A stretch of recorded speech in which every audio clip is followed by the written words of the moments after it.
네, 보신 것처럼 우리 반도체 산업은 메모리 부문 의존도가 높아서 제품 가격 변동에 취약한 모습을 많이 보입니다. 말하자면 편식으로 인한 부작용이라는 건데요.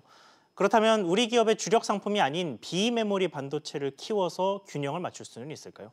산업부 정윤영 기자와 이 부분 자세한 얘기 나눠보겠습니다. 정 기자, 먼저 개념부터 좀 짚고 가죠. 메모리 또 비메모리 반도체, 이게 정확히 어떤 겁니까? 이 메모리 반도체는 정보를 저장하는 데 사용되는 반도체입니다. 이 삼성전자와 SK 하이닉스가 주력으로 생산하는 D램, 낸드 플래시가 바로 메모리 반도체입니다. 예. 이 비메모리 반도체는 정보 처리를 목적으로 제작된 반도체를 뜻합니다. 이 미국 인텔이 생산하는 이 중앙 처리 장치 CPU가 바로 비메모리 반도체입니다. 아, 그렇군요. 인텔이 이 비메모리 반도체에서 시장 점유율이 상당하다고 알고 있는데 우리나라 기업들의 이 비메모리 반도체 부문 역량은 어떻습니까? 일단 삼성전자, SK하이닉스는 메모리 반도체 분야에서는 점유율 70%가 넘는 세계 최강자입니다.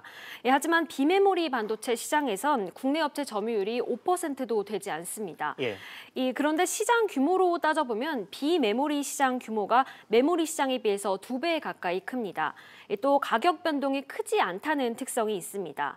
때문에 삼성전자 이재용 부회장은 올 들어 여러 차례 비메모리 반도체 분야 육성 필요성을 이야기했습니다. 또 삼성은 2030년까지 이 분야에서 세계 시장 1위가 되겠다는 목표도 제시했습니다. 삼성은 현재 스마트폰용 비메모리 반도체를 생산 중인데요. 앞으로는 차량용, IoT, 통신 등의 분야를 넓혀갈 것으로 보입니다. 그렇군요. 그런데 이제까지 이 우리나라에서 유독 비메모리 분야의 육성이 제대로 되지 않았던 이유가 있습니까? 그동안 정부와 기업의 지속적이고 충분한 투자가 이루어지지 못했기 때문입니다. 예. 정부는 지난 1998년부터 2015년까지 비메모리 부문 기술 개발과 인재 육성 사업을 추진했습니다.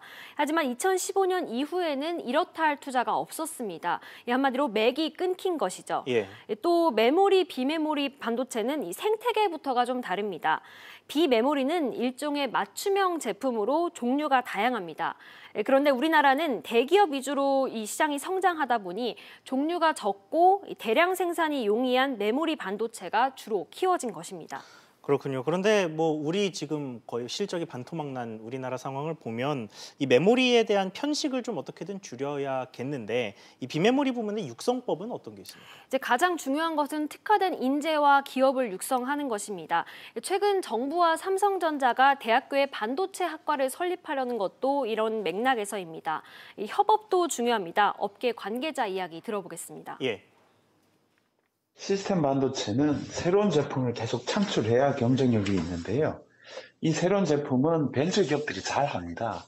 그래서 벤처 기업이 육성될 수 있는 정책이 우리 현실에서는 좋은 것 같습니다. 벤처 기업이 잘 하려면 대기업하고 연계가 돼서 개발을 할 수 있는 체제가 중요하고요.